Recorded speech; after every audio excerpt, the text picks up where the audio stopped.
If you just get in at the right time in the right project, because of the viral effect of those things, you have the ability to find unicorns always. And I think that will always be the case. It's like if you get a whole bunch of rocks and you throw them in the pond and you see the ripples going everywhere. That's what crypto does. It's just decentralized explosions of trust exchange. And if you can get close enough to the center of these ripples, you'll make shitloads of money. And I think that will always be the case. Let's just go and see the world and just show them what it really means to live life golden. Yeah, we're golden, baby girl, we're golden. Yeah. Riley, welcome to the podcast, brother. Thank you, Kyle. It's good to be here. I guess everyone on YouTube or Spotify, wherever they are. Yeah, we do a bit of everything. So YouTube, we're as I was talking to you about last week, we're in the, I think, month 3. So, but Okay. Before that, we're on Spotify, obviously all the normal platforms. Okay. Well, I'm excited to talk crypto. Absolutely love it. Yeah, 100%. You've been into it for what? I started 2017. 2017? And then that was when I guess most people didn't start then because most people still aren't in crypto. But a lot of the people who are in now started in 2017 when they saw everyone getting rich. So that's what got my attention. I remember, was it back then? Was it, because you did a bit of work with Marcus, didn't you, Wilkinson? Yeah. He was in early as well. He was, yeah. He's done very well. Yeah, he was in nice and early. I remember him talking about it. And honestly, back then I was still like, nah. Like, I just didn't pay attention to it, you know what I mean? But I think for me it was June last year was when I started to That's really... a good time as well. Yeah, started to really pay attention. Then I think I invested in September. Okay. So it's been a while, and you would know once you're in it, it absorbs you. Oh, it just sucks you in. It's a big black hole. Big black hole. That's why we're building Defi Wonderland is our platform, and it just drives you down the rabbit hole. Becomes a vacuum. You never come out. Yeah. It's crazy. So, I mean, for everyone, a little bit of background on yourself. So, because your profession before this was a little bit different to what it is now, and I think that's a bit of what I want to talk about as well. But a little bit of an insight into your journey, kind of, how we got to this point right now. Okay. So right now, just for context, we're building 2 platforms. We've got Defi Link, which is our company. It's like a corporate decentralized finance platform, or centralized decentralized finance platform. And then we're also building Defi Wonderland, which is our completely decentralized DAO governed by our utility token. And that one's like an aggregator for all different blockchain platforms. So we're going very, very deep with our developers. We've got doctors of blockchain, all focusing on building out the most epic platforms. So that's where we are now. Before this, my original profession was actually hydraulic engineering. Well, I studied robotic and mechatronic engineering, and then fell into hydraulic engineering, hated it, it was terrible. I lasted about 6 months, and then backpacked around Asia for 3.5 months. Came back an enlightened man, and then started a sales and marketing company, selling solar panels. Lasted about 9 months in that. Hated it as well. You're just door knocking on people and trying to get them to come in. And then more gym members, right? I decided to start doing marketing for gyms. That was mid 2018, early 2017. No, late 2017. And then grew that team from obviously 1 to 32 now, I think. So that turnover's there is a few $1 million. We've managed 2,500 gyms. We currently have 170 odd gyms under management. Still got 32 staff. So that one occupied me all through COVID, and it was absolutely crazy. I would never do it again, but it was good fun. All the gyms failing, right? Every gym's basically going broke, even though they were broke before COVID, and then you should see them after COVID. So then I was looking for the next opportunity, and I wanted to get out of gyms, to be honest, because they are brutal. Like, there's just so much competition. It's a tough market. And the amount of... it's on the way. I mean, look, gyms will always be around, but the amount that will succeed is on the decline. Like, if it was 1 in every 5 before, it's probably 1 in every 15 now, in my opinion. You know what I mean? So, I think the demand has shrunk. Yeah. And because there's so many new variants coming out of COVID, I'm not bullish on brick and mortar businesses in any way, shape or form. So I was looking for the next big thing, and I was like, okay, this is definitely crypto. I want to be in tech. I always wanted to be in tech. That's why I studied tech. I studied how to build tech. And I'd always wanted to build tech and sell it. I wanted to pimp out the tech that I built and made it like revolutionary and change lives and ultimately try to fix the planet because it's fucked. And then started to dive into this. So then about Feb 2021, I was looking for some kind of blockchain specialist to partner with. I didn't really know what I wanted to build, but I knew I wanted to build something. Found Carl, who's my co-founder and CTO. He's done multiple different blockchain projects, working with the government of Dubai, building blockchain. He put their car registrations on the blockchain like a few years ago. He's built a few different platforms, partnered with him. And then I retired as CEO from MGM. Now I've got Madeline, who's my CEO in charge, and I've just been full-time in crypto since then.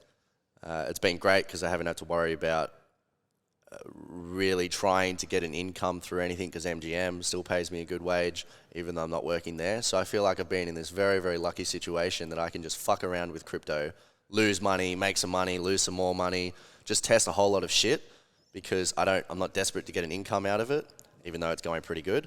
But it's just given me so much freedom to just fuck around and figure out how to make as much money as possible in this space. There's a good business lesson there, right? And I think, like, because I'm literally doing the same thing, but now in media. You know what I mean? And crypto. Like, we're trying to incorporate and looking. That's one of the projects we're working on. But actually building the infrastructure in your business so that eventually you can allow it to run in the background, so that you can go and chase other opportunities, the things that are really exciting you. That's really what business is all about. You know, that's if you're building a business, you should be trying to build it to that point where you do have that infrastructure where it can run without you, and so you can go and do what excites you and have the flexibility to do so. Yeah. I'd been building the business so that I could do that from day one because I've had very good coach, Evan Rubenstein, plug for him. He's in Melbourne, who had made me build it like an engineer from day one. So all the systems, all the operating procedures and having people doing specific roles just to keep it like a well-oiled machine. So it was pretty cruisy before COVID. Like I was going on holidays all the time. I was working 10, 20 hours a week. And I was making pretty freaking good money. And then COVID hit and it absolutely smashed everything, right? We lost a lot of money in early 2020. Basically all of our profits before that got wiped out in 3 months. I had to pump in all this extra cash. And then crypto started to boom roughly at around the same time. I was like, okay, maybe there's something here. This is it. Yeah, 100%. So what made you get into crypto then was obviously seeing the new opportunity, right? And obviously going towards that. How did you think about it, you know, when you were making that decision? Because I think that's a decision that, like you said before, like there's still so many people that still are contemplating whether Bitcoin's a choice or not. Do you know what I mean? And it's like, a lot of the questions we're getting through the podcast at the moment is like, okay, well, if this is a reality, how do we start to think about how potentially we can incorporate it? And you've obviously gone down the route of probably helping people actually incorporate it and developing the softwares to do that. But you know, how did you think about it at the time, and what was your framework to go into it and say, okay, where do I want to position myself for the future? I just started playing around with shit as a trader. So I was like putting it into many different platforms, different dApps. I was lending money. I was lending out money, borrowing money. I was flipping coins. I was flipping NFTs. I was trying everything. You got to do that. Sorry, you got to do that. Like, you know, that's the thing is like I reckon maybe 5 months ago, when NFTs were really starting to ramp up, I was like, okay, you know, you got to allocate a budget to this, and you got to be willing to go and spend that in order to learn, because you need to immerse yourself in it to actually learn. So 100%. Yeah, the first loan I ever took, and these are like decentralized loans on Aave or Compound, so it's not like you're signing contracts or anything like traditional finance for the people listening here that are like, you took out a fucking loan for crypto? Right, when I first heard about taking loans in crypto, I was like, hell nah. They're gonna dump on me, I'm gonna lose my money, someone's gonna come knocking on my door trying to get my 20 grand that I loaned. But it doesn't work like that at all. The first time I did it, I put in the wrong coin, and then I had it on the wrong network, and then I had it on the wrong wallet, and then I didn't have any Ethereum in that wallet. And it cost me like $4,000 in just transaction fees going in and fucking, oh shit, you went the wrong way, come back, and then in and out. $4,000 just to get a 20 grand loan up front. It cost me an Ethereum transaction fees. I was like, this is ridiculous. but I can borrow cash here for like a 4% interest rate. So then I borrowed that DAI. And you don't have to go through all the shit. And it's instant. Yeah. No, and it's instant. And they don't know who I am. So I locked my Ethereum in there. I borrowed like 20 Gs. And I started doing day trading with different coins, trying to get them before they pumped. A lot of people get them after they pumped, which is dumb. I'm the one selling to them. And as I started to play around with these things, I was like, there's an opportunity here. I can get if I play my cards right, a 17% interest rate on USDT and DAI, and like a combination of a few of them. And I can overlay it 2 or 3 times. So I can work my way up to about a 25% interest rate on stable coins. Mm-hmm. I think this is fucking ridiculous. It's crazy. Like, I have cash with my other company in the bank at Commonwealth Bank. They give me 0.1%. 0.1%. I lose money every year. And then this, I saw 25%, like, shit, how do I get all my money into this? Even money that I don't want in crypto, I'll just put it in stable coins. And there was no real way to do that. I couldn't account for it on tax. I couldn't account for it with, it doesn't really link with my bank accounts very well. It was very, very difficult. So I was like, okay, I'm going to build a platform that does this for businesses, and then they can all put their cash in here. We can target companies like JB Hi-Fi. JB Hi-Fi reports they have $350 million cash in the bank at any given time. Why don't you put 5 or 10% of that in stable coins? Right? Combank's giving them 0.1%. We give them 25%, or conservatively 17%. Mm-hmm. So I came up with this model. Being a marketing expert, I really drew up some good funnels, made it very user-friendly, and then that was the Defi Link platform, where it was like an investment gateway. Is that live? Yeah, that's live. You can go to defilink.finance. And so companies can go through that process? So currently they can onboard, it's onboard by themselves, right? And then they can start issuing invoices for crypto. People can start paying them in crypto. They'll receive the crypto into their wallet in the platform. They can cash it out into dollars if they want, or they can stake it and earn a yield on that. Very nice. Very nice. And can they deposit? Yeah, they can deposit, Awesome. they can withdraw. So that's the basic functions we have now. We're building in hedge funds so that you can basically just delegate your investment strategies and you'll have it farming across a dozen different platforms or top 5 market cap coins or... This is the possibilities in this world, because in the old world, you can't, like, setting something like that up in the old financial system is literally ridiculous. Like, one of our mates was trying to set up a neobank. And Good luck. Yeah, exactly, right? And that's what I'm talking about. Like, you're kind of going, the old system it's like, how many fences do you have to jump to actually get your idea off the ground? And I think that's where people are seeing the opportunity now, right? It's going to get more regulated. That's 100%. So we've been going from the regulated license route from day one, and it's made us, like, we had to wait 3 months before we were allowed to trade just to get the AUSTRAC approval as a crypto exchange. So 3 months, we're just sitting around, we've got the platform developed, we've got people wanting to use it, we're just like twiddling our thumbs, like, this is bullshit. And then that's why we're also, our company's heavily invested into Defi Wonderland, which is a DAO. So some of our team contribute to that, among many other people who contribute to that, and other investors involved in that. So it's actually a DAO. And then that way, that one's kind of, you can do a lot of the cool crypto things without regulations. You can do lending, right, without a lending license. And you don't need a lending license in 360 countries. You can just do it in the decentralized world. So there's a lot of cool ninja things that you can do in the decentralized world that you can't do in the centralized world. It's whenever you touch fiat that the issue is. So we have everything licensed and regulated on the fiat side of things and like the traditional business side of things. If you want to go full ninja, you go DeFi Wonderland. Cool. So do you want to explain a little bit about what a DAO is for the listeners at home? Decentralized autonomous organization. So it's basically works like a good government system should. So all the stakeholders, being the token holders, they can vote on specific changes to the DAO. If a certain threshold's met, then the changes get implemented. They get to vote on like what happens with the funds of the DAO, who develops things, what new updates do we do. Because the goal here really is that the DAO will take fees of some kind and it will earn revenue like a business. And then the stakers, which are literally the token holders who stake their token in the DAO, they get paid an APR of some kind of interest rate or staking rewards or revenues paid out to them. So it works just like a company with shares, except you don't know who these people are. They're just anonymous wallet addresses. and they have some stake in this DAO. And so when it comes to the DAO, are you guys thinking about it from the perspective of people can earn those tokens through obviously providing value to the DAO as well? Or is it just buying and staking at the moment? So we have a fund that's one of the funds of the DAO is for marketing and product development. So someone can propose a new thing, and then we've got a specific fund that can be issued to build that out, and that's how they could earn tokens. These kind of, and I think the thing that I'm seeing with DAOs at the moment is they just move at the speed of light.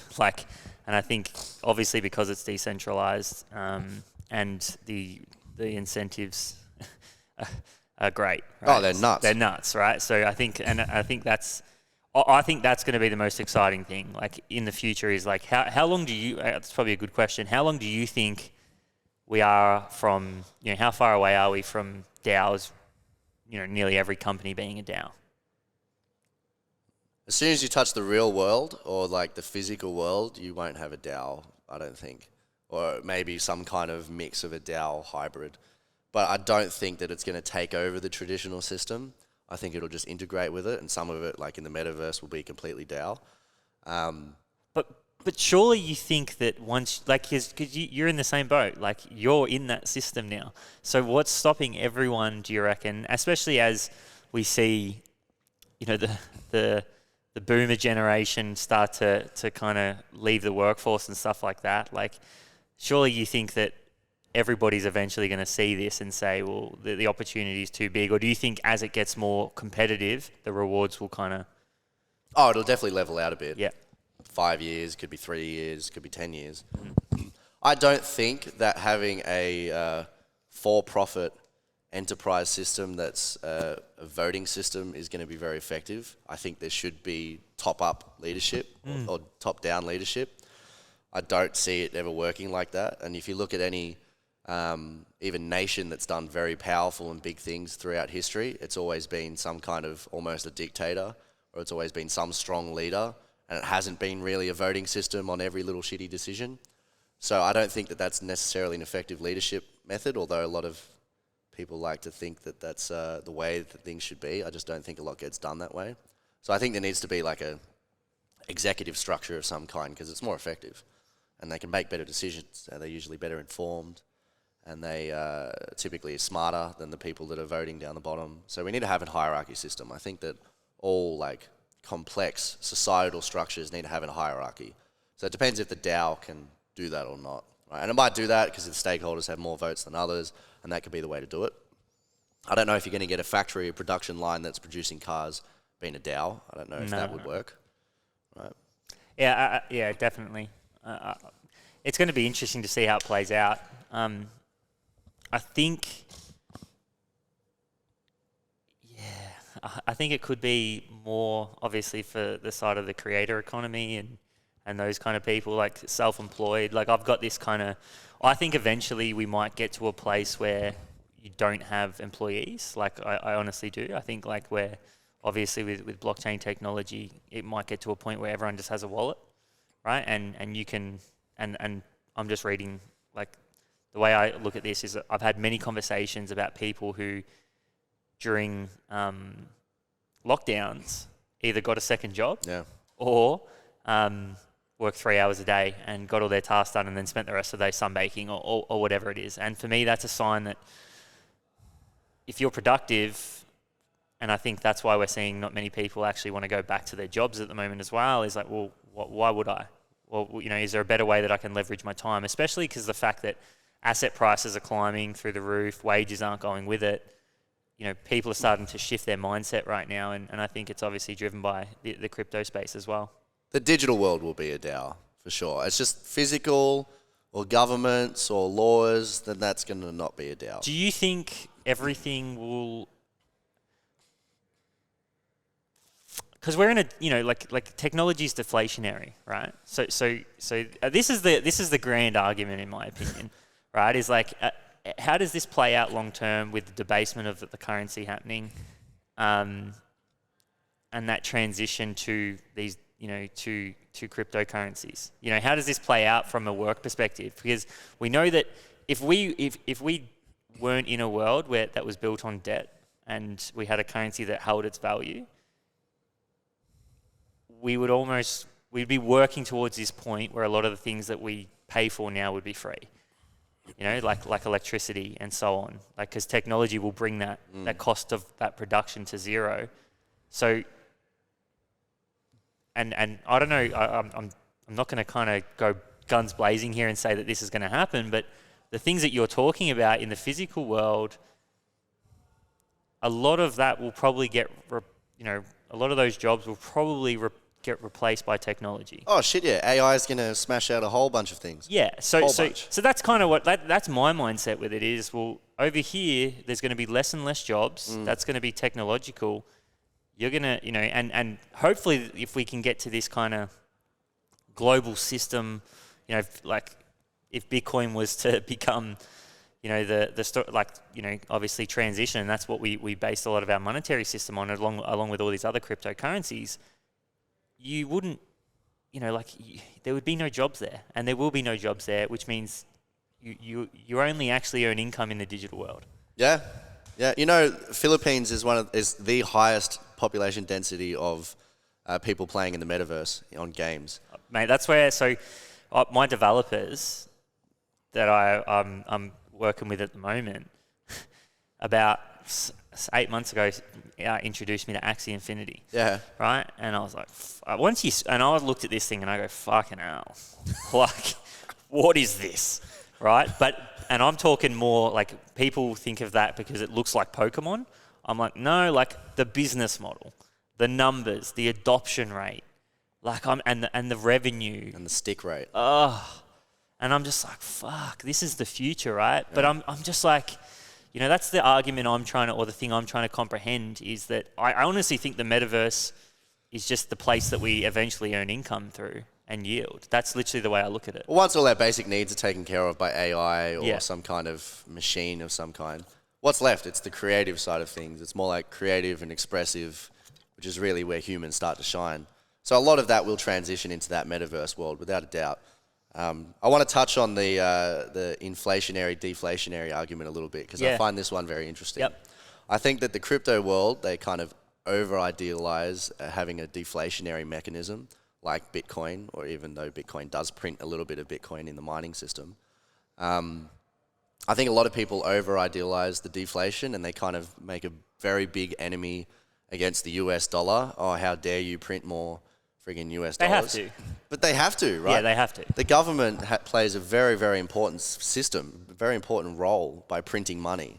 So the only difference is going to be a DAO will print the money. There's still going to be fucking money printing. So all these people are like, I'm going to put my money in here and it's not going to go down in value over time. 100% it's going to go down in value over time because there's going to be, if it's not the government's printing money, which I think it should be because they do a pretty good job of it, of coordinating that kind of mass printing, it's going to be a DAO that does it. And they're just going to print money instead. So crypto will always be, I think, inflationary as well. Money printing is a mechanism to fight demographics, right? So like if the boomers, right, that generation, the boomers, but that generation, right, was, I think they after World War they went away and had a lot of sex, right? and the global population grew by 30% between the 40s and the 60s, I think it was, right? And if do you ever listen to Raoul Pal, right? No. So anyway, he's a macro guy, but he kind of did this big macro thesis and looked back and basically, if you track the Fed balance sheet against the labor participation rates, literally equal, right? So as that drops, they have to keep printing money to fight that mechanism, right? So, and the whole idea is that, as time goes by, our population is it's increasing in terms of the amount, but the rate is actually decreasing. And what we've got at the moment is you've got, we talked about it, AI and technology, right? You've also got our generation in the workforce at the same time as many of the boomers that are still in the workforce because the retirement age has gone up. right? Why has it gone up? Because a lot of people can't afford to retire, Yeah. right? So you've got all of these forces together in, and it's like, and we're like, you think about it, how many people, like we've got more people in the workforce than we've ever had, right? And then you've got technology, which takes a lot of those jobs away. So I think, and when you can start to understand that, like money, like they literally don't have a choice. They have to keep printing money, otherwise we turn into the fucking purge. Well, like the old people, are you going to pay more tax to pay them so they can live? Fuck no. No. I would rather they print a bit of money and I don't have to pay extra tax. Yeah. And that's the issue. Everyone wants the lowest tax rates possible, but they also want the most flourishing economy possible. And you look at countries where they haven't done that well, like Afghanistan. Like, you don't want to live in Afghanistan. I'd much rather be in Australia. Yeah. So it's very important. And it's like everyone, as humans, you want to accumulate and save. You don't really want to spend all the time. And we've got this infinitely large amount of accumulation that we want to have. You get $1 million, now you want $10 million. You get 10 million, now you want $1 billion. We're always going to be like this, which means we're not spending. So the flowing cash is just decreasing. It's getting taken out of the economy by all the tight asses like me who accumulate more than I spend. And this is what most people do, especially investors, or the ones that are good at accumulating will just accumulate. So you need to print more, because where is it coming from? It's the stream. It's like if the clouds stop sucking water up from the ocean and then it does this big cycle, you're just going to have droughts and shit, and it's going to be ruins. So you just need to have something coming in the other side so I can accumulate it all. So they need to print. So then the question is, where does the printing come from? Because if the governments don't catch up to this and they like release a central bank backed currency, which I really hope that the Australian government at least does, because it's my favourite. And then they can start printing money and it be like USDT, except instead of USDT printing the money, the government's printing the money. I'm happy with that outcome. And then we can have the other currencies and also doing whatever. But I think the governments need to catch up on this, because if they let this thing go too wild, you're going to have random terrorist organizations printing the money. You're going to have some really large ego-driven guy who's an absolute maniac who should not have the power to print money, printing money. So when you say printing money, right, so you're talking about creating their own token. Yeah. Yeah. So you look at like PancakeSwap, they print something like $40 million a day in tokens. $40 million a day. And they're just like, they're like miniature, ICOs. No, they literally just go into the back end and their smart contract creates new tokens and they give that away as staking rewards. So they're not actually earning that profit to give it away. They're just printing more tokens to give away. Really? So it's very inflationary, very fucking inflationary. Yeah. But then they hide it all, and this is why PancakeSwap's genius, is they put so much emphasis on their burning, and they do these big announcements of, we're burning 20,000 tokens or $2 million worth of tokens, and everyone's like, oh my God, they're burning tokens, it's deflationary. But they just printed 30 million. They printed 30 million and they burned 2 million. You've still got an excess supply there. And then there's other ones that are, and these are I've been diving so deep into this over the last week. I absolutely love them and I recommend everyone check them out. Is Olympus DAO. And Olympus DAO, forks of Olympus DAO. So there's a few good forks, Jade DAO Protocol, Wonderland, not to be confused with DeFi Wonderland. There's another one, Climber. And what these do is they've basically modeled the traditional financial system where the government has a printing mechanism and people buy bonds in that, and then they earn a certain reward over time. So what these platforms are doing, or what these smart contracts are doing, is I might bond my Ethereum, or I'll bond my USDC, or I'll bond my LP token, which is a pair of OHM and USDC. Mm-hmm. I'll bond that. They'll give me OHM on a 5 or 10% discount. So I'm literally buying with strong currencies to buy their OHM token at a discount, so I get slightly more than the market price. And then they use that to earn a revenue or earn transaction fees. And then they basically just print more. So because they're earning a profit, because they've sold their imaginary token for $750 for a real thing like USDC that's, you could argue, is very strong, the DAO in its mind has made a profit. So then that profit gets distributed across all of the stakers. So the APYs on those things are like 20,000% APY. DAO, it's like OHM's been around the longest, and they're down to like 7,000% APY. which means 1K would be worth 70K as long as the price maintains. Other ones like Jade DAO, I put some into that 2 days ago. It's already up 40%, and they have a 4 billion% APY. 4 billion% APY. They're just printing money like crazy.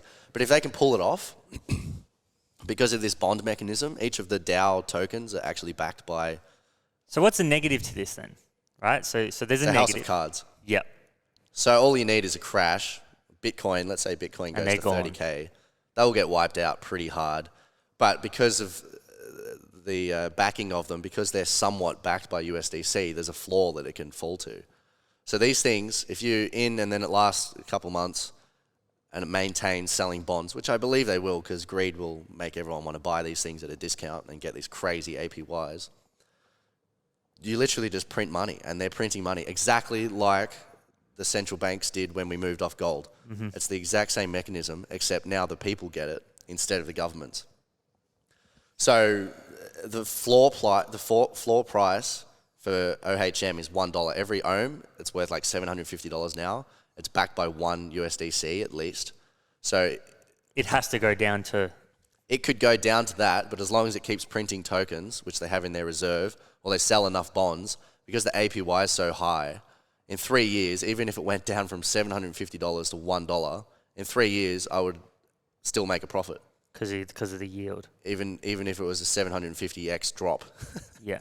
So these things, like, I was doing the math the other day, it's like worst case scenario, you break even, best case scenario, 100x, 1000x, like, it's ridiculous.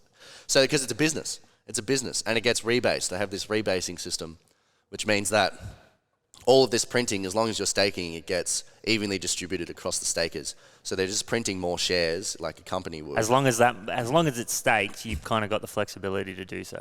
You just still keep the same percentage. Yeah. You get more of that token, which on the market means you can sell it for more, but it's still the same percentage of the total market share. So the ones that get in early, they just get to enjoy massive compounding printing. And I'm curious to see how they pull it off. I think that it will be successful.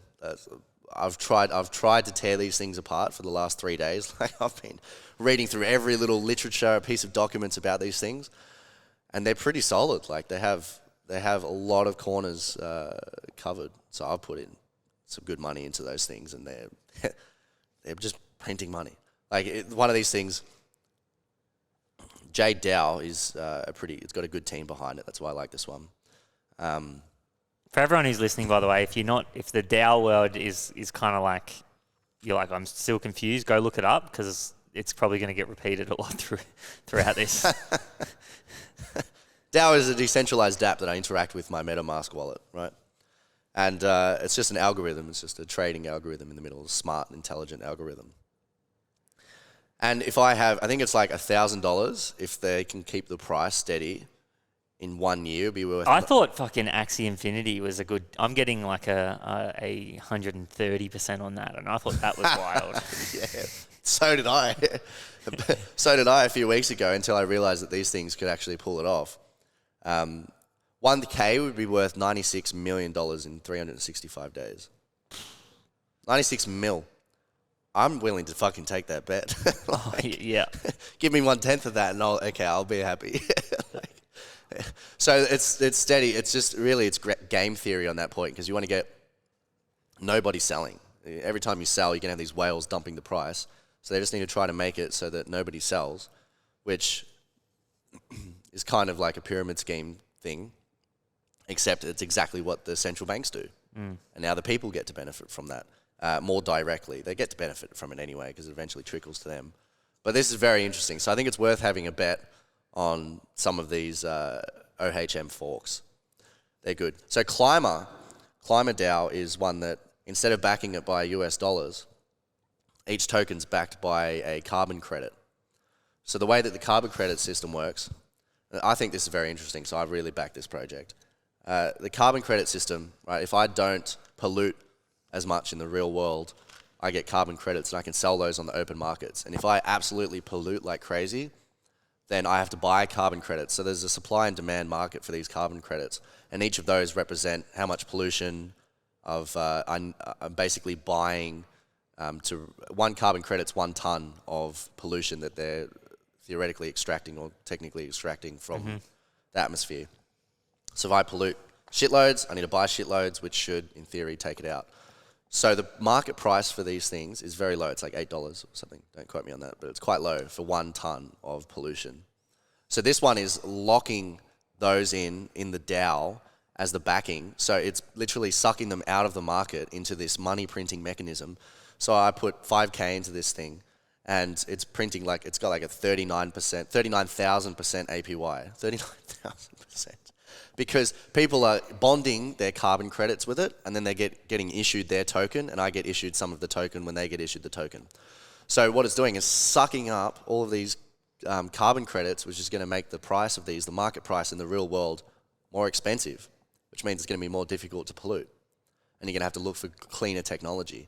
So it's a money printing mechanism. It's driving renewable energy. It's a backed money printing mechanism that does some very good job for the planet. So with all these, right? So what's your macro perspective on all of this then, right? So because like we're looking, what's the long term prospectus on a lot of these, obviously DAOs and altcoins that we're talking about right now? Like, do you see this continuing on, and this is how it's going to be long term, or like how do you see it? Globally now, the number of wallet addresses is about 3% of the 8 billion people in the world. So we've got about a 3% adoption rate. And these are the early adopters. Now what we're going to have is this hockey stick explosion where it goes from 3% to 27% to then 60%. You get the early majority, the late majority, and then the laggards. If you look at the supply, the market adoption curve. What's that from again? What book? Just Google market adoption curve. I don't know what the book is. Yeah. I learned it in economics. And we're about to have this massive boom. So I think we've probably got another 20x to go. It might not be in the next 6 months or 12 months, but the internet adoption rate is 60% globally. I thought it'd be higher than that, but 60% globally. So you can assume that everyone on the internet, or at least by the time we get there, it might be 70% adoption. So you can assume we're going to get like a 60% global adoption rate of crypto in the next 5 or 10 years. Which means that the market cap is going to go 20x. So we've got a 3 trillion market cap then, it's going to be 60 trillion, which means that roughly, on average, you're going to get a 20x return, which is fucking insane. And then from there, and it'll shoot off. I don't think we've really had the big boom yet. It's booming, but I think it'll shoot off, and then we'll get some leveling out happening, and it'll get some stabilization. But because of the nature of crypto, which is decentralized trust exchange, you won't get all of them booming all the time, but you'll still get some projects that just fucking explode. And there'll be so much constant ability to make stupid money, because if you just get in at the right time in the right project, because of the viral effect of those things, you have the ability to find unicorns always. And I think that will always be the case. It's like if you get a whole bunch of rocks and you throw them in the pond and you see the ripples going everywhere. That's what crypto does. It's just decentralized explosions of trust exchange. And if you can get close enough to the center of these ripples, you'll make shitloads of money. And I think that will always be the case. A lot more will lose as we equal out, and we're not in a bull market anymore. But there's going to be so much opportunity forever in this thing. Yeah, it's going to be. I mean, for me, it's going to be interesting to see what industries because it's going to expand and it's going to affect. I got a question on my Instagram the other day. It's like, what industries do you think it's going to affect the most? And I go, well, they're all. It's going to hit them all. It's more so which ones come first. And which ones kind of cop it first. I think that's the interesting question. Financial systems, banks, lending. Yeah, that'll definitely be. That's already happening. Yeah. Art is obviously, that's one that's already happening. I think property, you're starting to see some things happen in property at the moment. But I think that's going to be the interesting thing is I think property will be a big one. I think that'll eventually come, and when it does, that'll be huge. But yeah, I think that's the thing I'm actually looking forward to it, to be honest. Like I think there's a negative side to it all, and I think, for us to transition to this kind of world, there's going to be some shit go wrong. Hopefully we can adopt before it gets, from a societal standpoint, in the non-digital world, we can kind of get that adoption to happen sooner, but it's crazy. So El Salvador. Okay. That's, so you're obviously seeing what's going on over there at the moment, and they're all in, right? And doing some amazing things down there. What's the gauge on, or what are you thinking is going to happen? Are we going to see a lot of countries follow suit? Obviously, it'll probably start in a lot of the. There's a few. I think Venezuela was looking at it, and I don't remember Brazil? the third one. Brazil, maybe. Yeah, I don't know why they. If I'm the government, I would question if I would do that or not. I'd rather issue. I guess they probably don't understand it enough. I'd rather issue my own central bank-backed stablecoin so I can print the money if I'm the government. But I think it's good that they're getting on Bitcoin. That's great. I don't know if it's the smartest move just because they're going to lose control, but it's still cool. It's cool for the people. When you say they're going to lose control, if the government doesn't even control its own money system, what does that mean? Because that's really what all governments are built on, is controlling the flow of cash. If they no longer control the flow of cash. So you're talking, you think the right way to do it is similar to what Miami have done? What have they done? So they've brought out a coin called Miami Coin. Really? Yeah. So the mayor there, the mayor or the governor, the one of the two, brought out Miami Coin. You buy a Miami Coin and you get paid any money they make on that. They will send back to the people who own the coin in Bitcoin rewards. Fuck. That's cool. Yeah, it's backed by STX. I think STX are the ones who are making the coins. They've done. So it's funny, right? So I don't know how it works. I got to go do more research into it. But STX create the coin without the government. Like the government don't go to STX and say, I want this. STX are just creating it, and then I think they're going to the different states or cities. Okay. So it's not a government initiative. They're selling the government on it. Yeah. Yeah. Okay. And that's kind of how they're working it. And they would obviously build the incentive structures in the back end. But New York, they just last week created New York. So what they're doing is they're going after the governors who are pro crypto. And New York's a tough one. They're not very pro. The new governor, or the new governor, fucking ruler of mayor, some kind. yeah, whatever.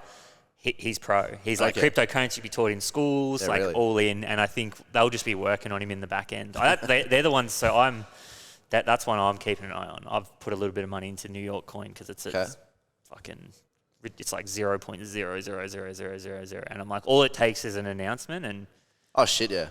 But I think that's kind of what you're talking about, is like some type of incentive where I know that the government isn't creating it, but at least they can create the incentive structures behind it. Because that's what really money does, isn't it? It's an incentive structure so that governments can create a set of rules that people will follow. And that's really what a DAO is. That's what these decentralized organizations will become. I don't know how well the federal US government's going to take to that. I would imagine they'll be watching that and they'll crack down on it and they'll wipe it out. If you get every individual state having their own non-government run currency, federal government's going to be all over that shit. They'll stomp it out like nothing. Like it'll be interesting to see. I mean, they have. That's the thing, is like Miami's been. It's. I think they're about 3 months in, so that'll be the thing that'll be interesting to see. No. I think they're not worried about it right now, but if you see it popping up with all if it catches fire, it'll be interesting to see, definitely. If I was whoever's in charge at that time, I would be very concerned. All my individual states having their own currencies, you no longer have a United States. That's fucking trouble. Yeah. It's all kinds of trouble. How do you then run the military? How do you then get everyone to pay their taxes properly? Well, I mean, I think it's going to be two things. They're either going to regulate it, or they're going to be first. They're going to come in early and they're going to do one for the whole of the US. Oh, they need to. Yeah. Yeah, they need to. Yeah. So I think it's cool, because they'll go one or two ways. They'll either fucking crack down, like you said, or they will come out and actually create their own, because they'll be forced to. And maybe that is the domino that needs to fall. It'll definitely put pressure on them to do that, which is good. So I like that. Yeah. I think that's what El Salvador does too, right? Because as long as the US is the global reserve currency, and they can keep printing it, a lot of these other countries, they're the ones who get affected. You know, it's the El Salvadors who get affected. Their dollar goes to shit. We're seeing the same. We're seeing it in Turkey at the moment. Turkey's dollar, you know. So I think that's what El Salvador. You know, they're the first ones. So they're probably, you know, they might not have done it the right way, but at least they're making ground. Yeah. It's competitive advantage, right? It's like, and I think that's going to be the thing that eventually gets the US to play ball in some way, shape, or form, whether that's through regulation or not. It's interesting times. A lot of countries do use the US dollar though, like Cambodia, it's all US dollars when you're going through. They're all a lot. All just give you dollars. So many do, and that's why when they print money, the US dollar becomes stronger against a lot of these other currencies, and that's what you're going to start seeing now. You know, that's the reality. So I think it's going to force some of these other countries' hands a lot more, which it'll be interesting. They should just create their own. They need to create their own, a lot of them. I think like Australia, just the central bank here, there was a job ad that I saw. They were hiring a whole bunch of blockchain and smart contract specialists, the government of Australia. So they're trying to figure out, they've already working on a pilot program for an Australian coin, which is fucking fantastic. I think that's great. Like, yeah, they were one of the first to look at it, weren't they? Yeah. That's fucking not like Australia. Australia's got a very pro, in the regulatory standpoint, a reasonably pro-crypto standpoint. Like Singapore and Switzerland, I think it would be very strategically valuable for us to have pro-crypto, because Singapore and Switzerland are kind of the hubs at the moment. All these Chinese projects getting kicked out, bring them to Australia. All of these US projects, bring them to Australia. If we can be like the next Switzerland, the next financial hub, it'd be fucking awesome. Philippines have got I'm pretty sure they got protection now. So I was speaking to the devs, and they were saying that they've now got there's regulations or legislations in place that actually protect them, protect crypto projects, because they obviously want to become one of a hub as well. Smart. Yeah, it's good. So again, competitive advantage. This is what you're going to see around the world. You're going to see, as this gets bigger and bigger, the potential reward for countries is too high, and that's why you've probably seen El Salvador just going absolutely bananas right now. You know, with everything they're doing, they're buying the dips. Yeah, he's always doing it. Didn't he just buy 100 Bitcoin or something? Yeah, I think yesterday or this morning. It's great. So, aside from what we talked about before, then around, what do you call them? Olympus DAO? Yeah, the type of project. What's the biggest opportunity in crypto right now? I mean, it's pretty tough to beat that. You got a 4 billion % APY. That's now you can argue that the whole price will crash, and I think it will have some crashing, but it depends how much it'll crash. Like, they're a pretty big opportunity. And gaming, it's interesting if you look at the gaming sector. They the price of Bitcoin, even when it's crashed or dumped over the last 2 weeks, it's been pretty choppy. Gaming's just been booming still. Sandbox has just been booming still. Well, that was my next thing, so we'll get to that. But so I think metaverse and gaming, they're still hot. They're very, very hyped right now. But you've got, I think Adidas just bought some Sandbox land. I bought some Sandbox 2 weeks ago. It cost me. Let's do that. Let's do that right now. I want to, because I looked at it after you mentioned it. I've been looking at it for a while. Tell me about what your thoughts are around Sandbox and a little bit about what Sandbox actually is. So when I bought my Sandbox, I was at the workshop with the investment banking group that they hired us to do this workshop. And the guy, the director of it, looked at me and he said, I was looking to buy in some Sandbox land. Should I buy some? I was like, that's a good question. So I was looking up in the workshop, and he's like, land will always go up. It's going up. It's always going up. You'll always need land. It's scarce. I was like, yeah, fuck it. All right, I'll buy a block of land. It was like $8,000 US. Now it's worth like 15 or 16 in 2 weeks. It's absolutely crazy. And we helped him. It's pumping at the moment on there, isn't it? Yeah. And we helped him buy some land as well because it's limited. 166,000 lots, I'm pretty sure. There's that many. Wow. Yeah. And then but that's mate, like, you know, if Sandbox becomes the metaverse. Place, yeah, well, no, I don't think it will be the metaverse. I think obviously it's a representation of them all. But if it's a prominent universe in the metaverse, which you could make an argument that it's one of the leaders. 166,000 lots is nothing, especially if you've got whales coming in who might buy thousands at a time. Oh, there'll be dominant hubs, which are some metaverse things, and like Decentraland and Sandbox are positioning themselves to be that. But I bought one that's kind of near Snoop Dogg, kind of near Atari. The ones right next to Snoop Dogg, they're going for like 200K a block. Yeah, I know, I've seen. It's absolutely nuts. It's nuts. But as soon as I saw Snoop Dogg in there, I was like, fuck, man, this guy's going to bring the masses. So I bought some, 100%. He's trying to run a party in there. I heard. A house party. If anyone listening to this, I highly recommend going and looking at Snoop Dogg's promo video for Sandbox, because that really just ties in what it could be. Yeah. It's like Minecraft, open world in the metaverse. I reckon it's fucking great. I used to love Minecraft. I still would if I had the time to do it. I used to absolutely smash Minecraft, and this one looks like this. You can build universes that make money, so I can build games on my Sandbox land. Like a kind of like, if I was using CAD to do some engineering drawings, you'd do that and you'd build out different features. And then I can make it into a game, and if people use my game, I can earn sand, right? Which is fantastic, and I can use that to pimp it up again and earn more. So it's going to become like a rental system. So I really want, I think there's a big opportunity to get some Filipinos and get them all designing all these things and selling them on sand and reaching out to all the people who own sand and getting to pimp up and use their land that they're not currently. It's like development. It's like virtual real estate developers. Yeah. This is what I'm seeing, and the thing that I'm really, the way it changes business models is quite crazy. You know, I just look at Axie and I go, that's the business model of the future. You've just got to figure out how that fits into every industry. You know, how does that fit into media? How does that fit into property development? How does that fit into all these different potentials out there? And it's flipping it on its head. So it's basically saying anything. You basically, and that's what I mean. I think my idea of the metaverse is the new workforce. It's where we go to earn yield, because everything outside of the metaverse will eventually, over time, will get wiped out. Jobs, you know, you're not going to need factory jobs. You're not going to need any of that stuff. So humans are not going to need to feel like they need to go to work out of necessity. They'll actually go to work out of passion. And then that's where you'll go find a DAO, you'll go find something like Axie is for gamers. You know, for the first time in history, gamers' wives are actually telling them to game more, you know?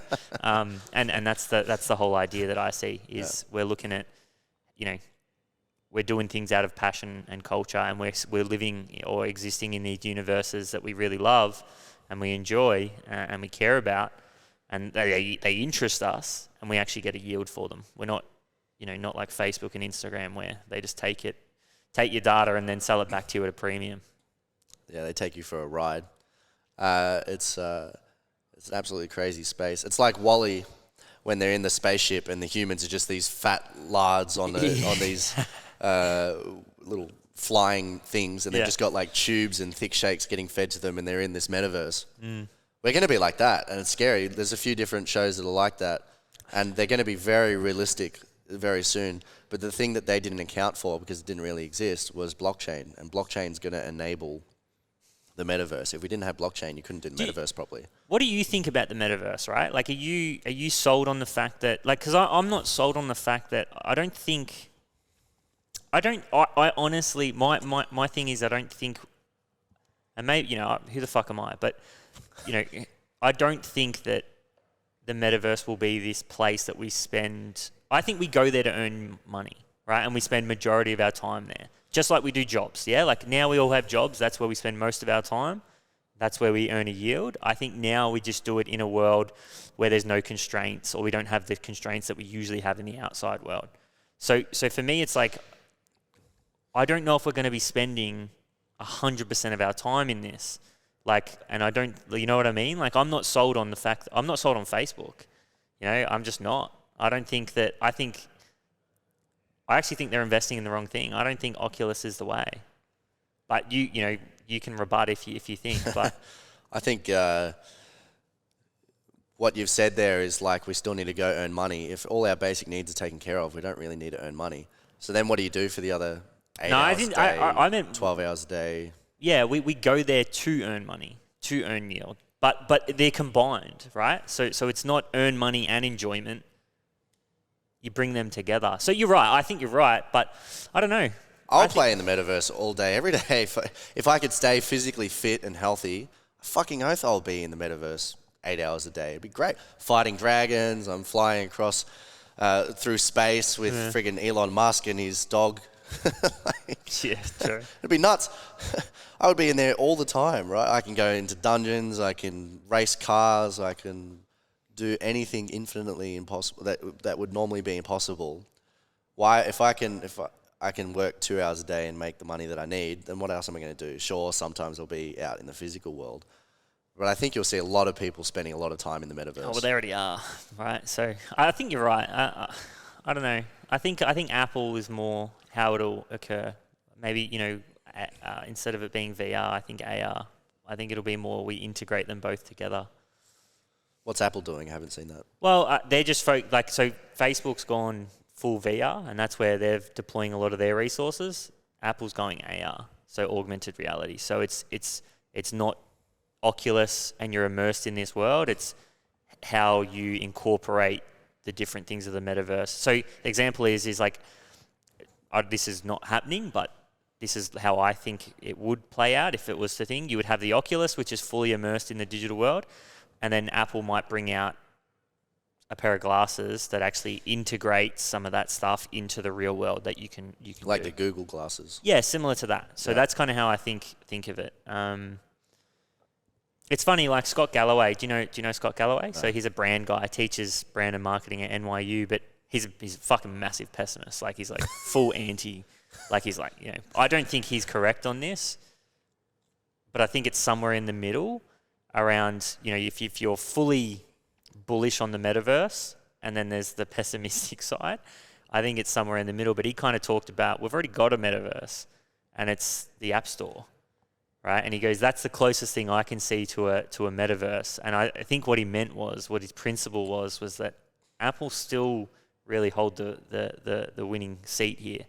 And they've got, he kind of talked about, well, I'm already somewhat immersed in another universe when I'm walking through New York City with my earpods in, listening to Spotify, and I've got Google Maps on telling me. And he was kind of talking about it from that perspective, and he just goes like, I think what we'll see is that integration into the real world just go deeper and deeper.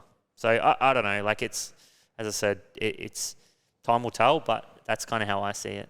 You'll either have full metaverse or half metaverse. I don't think you'll have no metaverse. No, fuck no.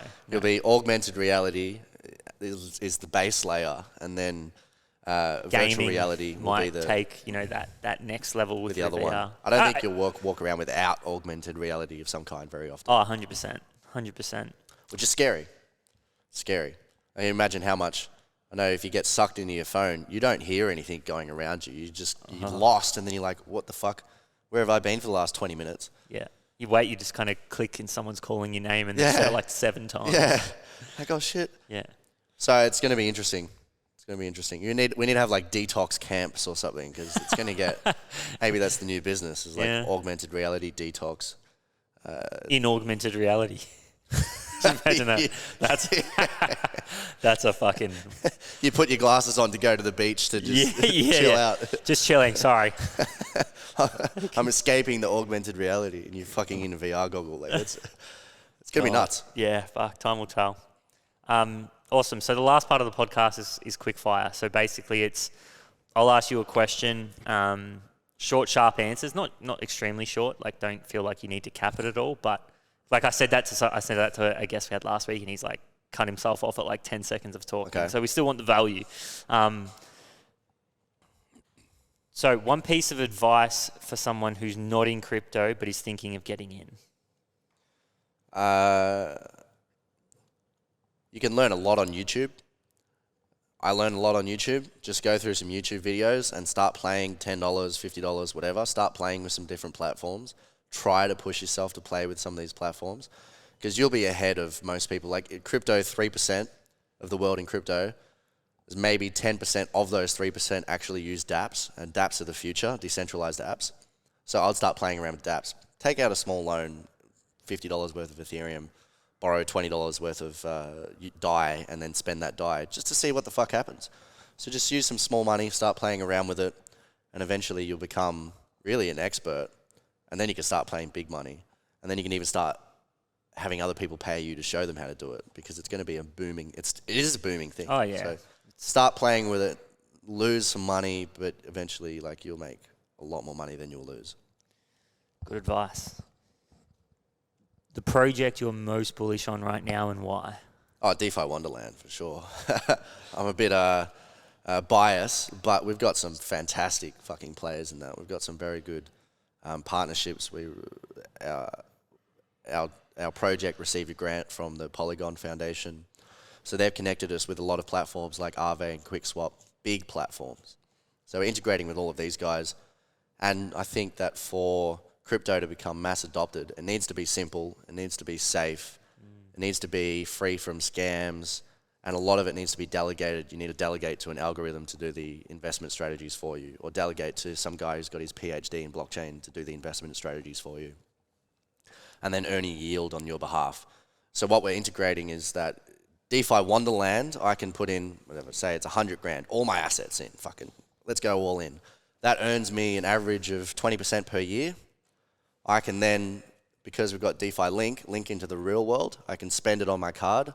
I can take loans against my crypto without actually spending my crypto. So I never pay capital gains tax. And I never miss out on crypto going up more. Pay for stuff with my loan, and then the Wonderland yield will pay off that loan automatically. So I basically just got free money that I'm spending, and it's just yielding and paying itself off, and I never sell any crypto. It's going to be fucking fantastic, man. I'm very excited for that. That's exciting. I'm excited to see that play out for you, brother. Cool. So this is a big question, but let's see if we can jam pack it. How will crypto change the world? Fuck.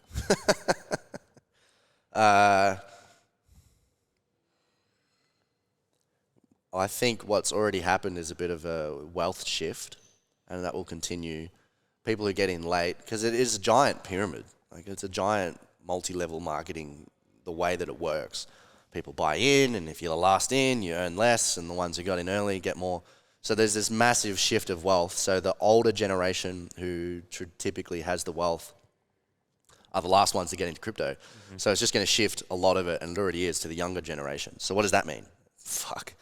I don't know what that's going to do. That you could extrapolate that out. You're going to have the older generation poorer, and then we just had this argument before about needing to pay more tax, or do we just print more money? Then they're going to have to print more money because the older ones are missing out. So that's one thing that could happen. Also, the decentralization and the reduction of middlemen. Why do I need to go to a bank anymore? Why do I need to go to Commonwealth Bank to get a loan to buy a house?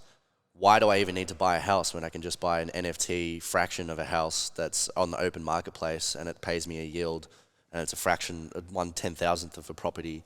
I can get NFT representation, physically backed NFT of a house in the Philippines, and one in Thailand, and one in fucking London, and they can all earn a yield, and I could take loans off those.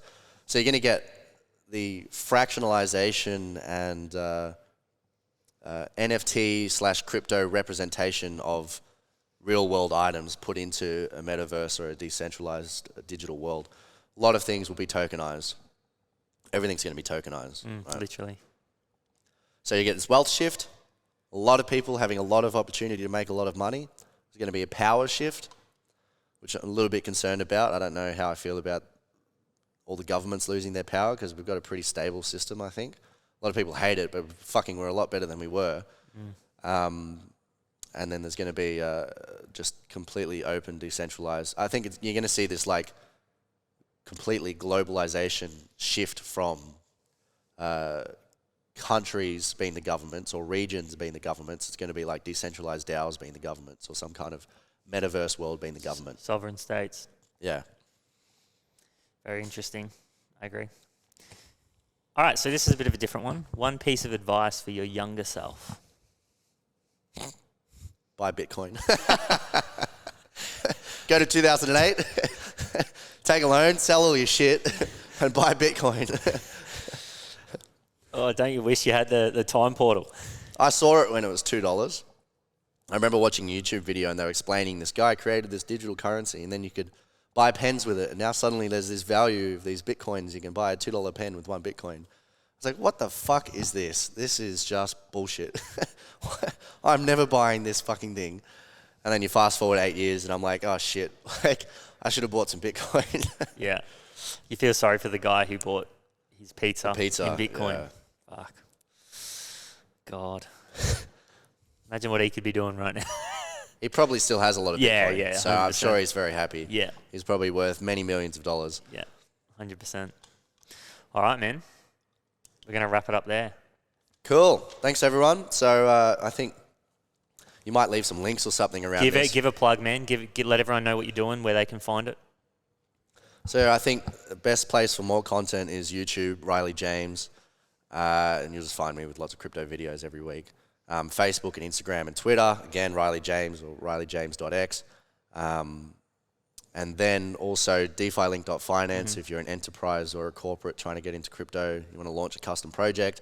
Or Defi Wonderland Finance if you just want to be a completely fucking crypto nerd and dive balls deep.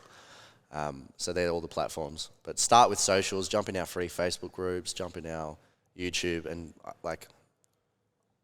I had a guy message me 2 days ago, last week actually, who said, thanks for all your advice, man. I've made my first 500K in crypto now. It's like, fuck yeah, that's all right. Yeah. Just because I give him lots of free advice. So there's lots of good value in there. Yeah, I think that's the place to start. If you want to learn about it, you just got to start to learn. You've got to start to educate. You've got to start to inform yourself about it. And what better way to do it? Awesome, man. I want to say a big thanks to you for coming down and making time for this. Martin, thanks for putting it together, brother. Really hoped everyone enjoyed the episode. Leave us some comments. Want to hear what you thought. If you got any questions, drop them in the comments as well. And if you enjoyed the episode, just remember to subscribe. See you guys. Just go and see the world and just show them what it really means to live life golden. Yeah, we're golden, baby girl, we're golden.